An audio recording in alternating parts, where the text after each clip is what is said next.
Está con nosotros el director de Factum, Eduardo Botinelli. ¿Cómo andas, Eduardo? Un gusto. ¿Qué tal? Igualmente, Nicolás. Muchas Vamos gracias. a analizar los primeros movimientos de la presentación del anteproyecto de la reforma de seguridad social. Ustedes recuerdan, hace 10 días aproximadamente comenzó esta situación con aquella reunión que el presidente de la República tuvo con los líderes de la coalición multicolor. Después fue a presentárselo al Frente Amplio. ¿Cuáles son los primeros movimientos que podemos analizar de esto? Bueno, primero, digamos, es cómo se va llegando hasta este anteproyecto, ¿no? Es decir, sin dudas, esto está más que analizado, digamos, las razones que llevan a la necesidad de una reforma.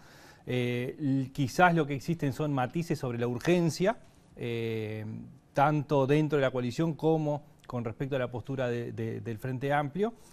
Y con otro punto importante en esto, que es un tema que es muy profundo y que es muy delicado, porque esto despierta enseguida temores, ganadores y perdedores en cualquier reforma de este tipo. Entonces también a nivel social, digamos, va generando movimientos, y sin dudas que es un tema que no solamente es complejo, complicado en el tratamiento, de largo plazo, sino que además es incómodo para el sistema político, es decir, cómo se para ante un tema tan complejo.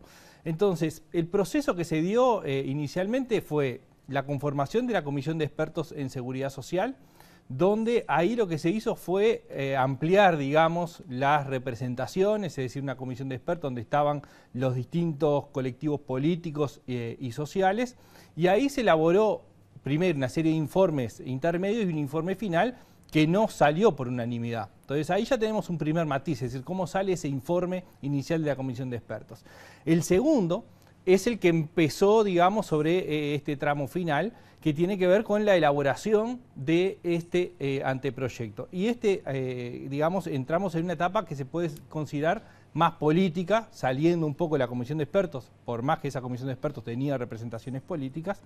Y ese anteproyecto no es elaborado por la Comisión, sino que es elaborado en la Presidencia de la República con, obviamente, el presidente de esa comisión de expertos, que es el doctor Rodolfo Saldain. Entonces pasa a ser un proceso, un anteproyecto, con un proceso que empieza a ser más político que lo técnico que era inicialmente. ¿Y cómo se da justamente ese proceso de pasar de las recomendaciones técnicas que tiene el anteproyecto a lo que es la negociación política también? Bueno, ahí tenemos un proceso que no difiere demasiado de lo que ha sido el accionar del presidente de la República en grandes proyectos, en la propia ley de urgente consideración, en lo que fue el presupuesto o en la rendición de cuentas, y que él mismo lo ha dicho, este es un proyecto del presidente de la República o de la presidencia.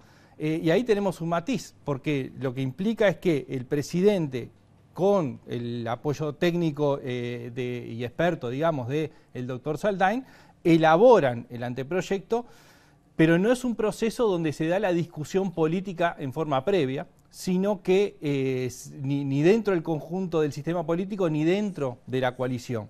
Entonces, lo que se da es un proceso donde la presidencia elabora este anteproyecto, lo presenta a los socios de la coalición, un poco lo que mencionabas, ¿no? Es decir, presenta a los socios de la coalición, inmediatamente, a las pocas horas, lo presenta al Frente Amplio y se hace público, ¿no? Entonces, no se dio en forma previa al anteproyecto esa discusión política donde empiezan a aparecer algunos matices.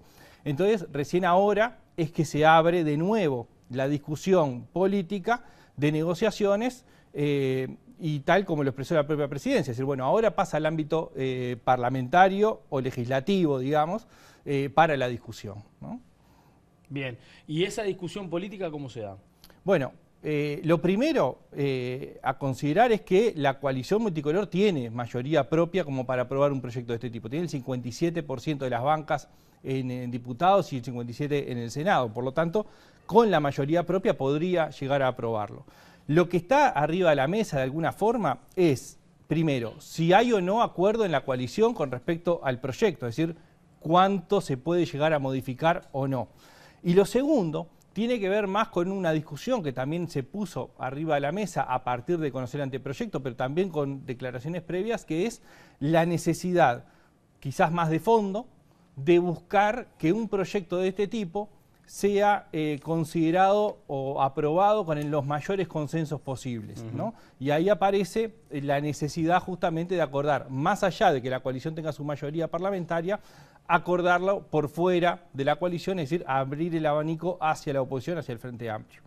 El tema es que esta búsqueda de consensos se da con el anteproyecto puesto arriba de la mesa. Así como decía, bueno, no hubo negociación previa, esto implica justamente eso. Es decir, la negociación fuerte arranca con el anteproyecto arriba de la mesa.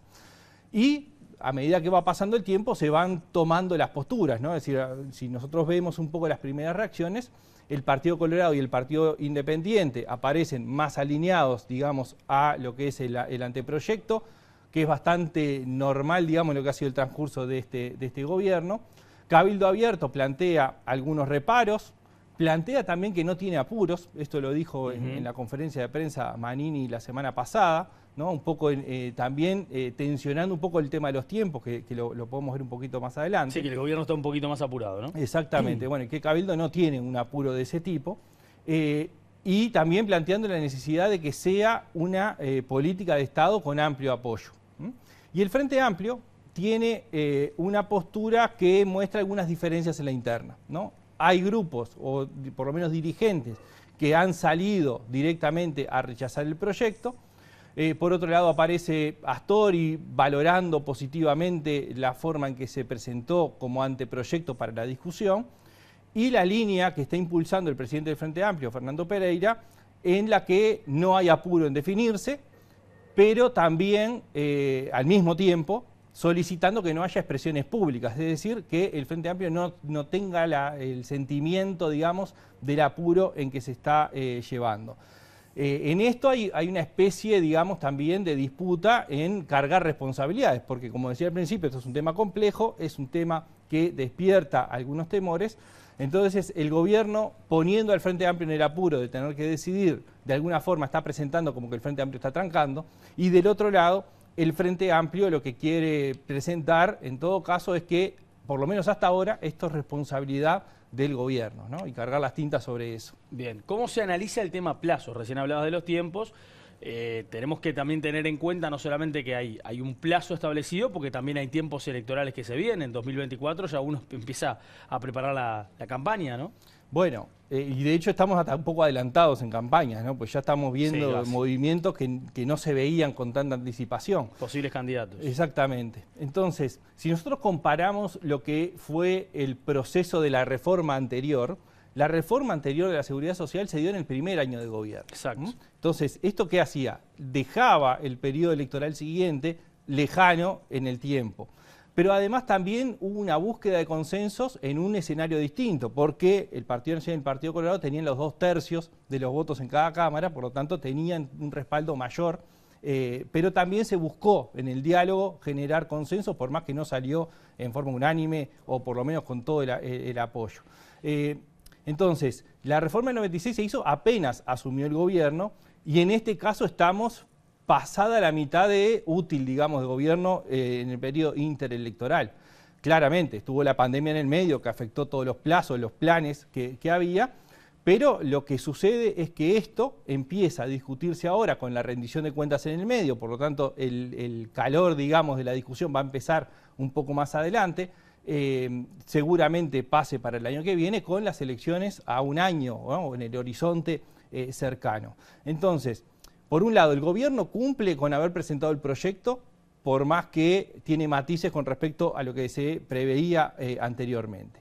Lo que hay que ver es, efectivamente, si los tiempos dan. Y en este sentido hay como dos elementos, o varios elementos arriba de la mesa y dos grandes salidas. Primero, ¿cómo se aprueba? ¿Quiénes son los que participan y cómo participan? ¿Y en qué momento termina definiéndose la votación?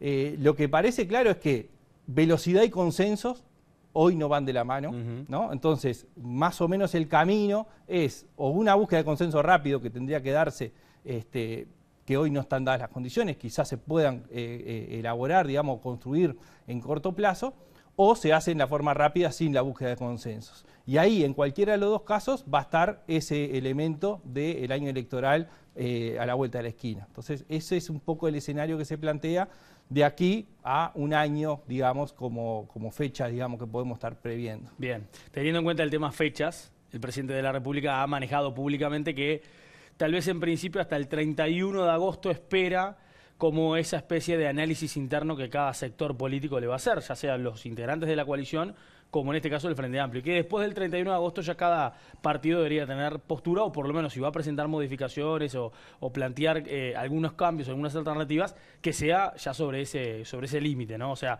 claramente el presidente quiere tratar del 2022 liquidar toda la historia y que febrero del 2023 arranque con este proyecto como prioridad. Claro, ese es digamos, la hoja de ruta trazada desde la presidencia y con el oficialismo más cercano, digamos, del propio Partido Nacional, y incluso ahora salieron declaraciones desde el Partido Colorado también en esa línea. Lo que hay que ver es que la negociación interna en la coalición y el otro elemento que decía, si va a salir solamente con apoyos internos de la coalición o se busca ampliar el abanico en la búsqueda de mayores apoyos. Un gusto como siempre, Eduardo. Muchas gracias a ti. Nos vemos la próxima. Pausa, ya seguimos.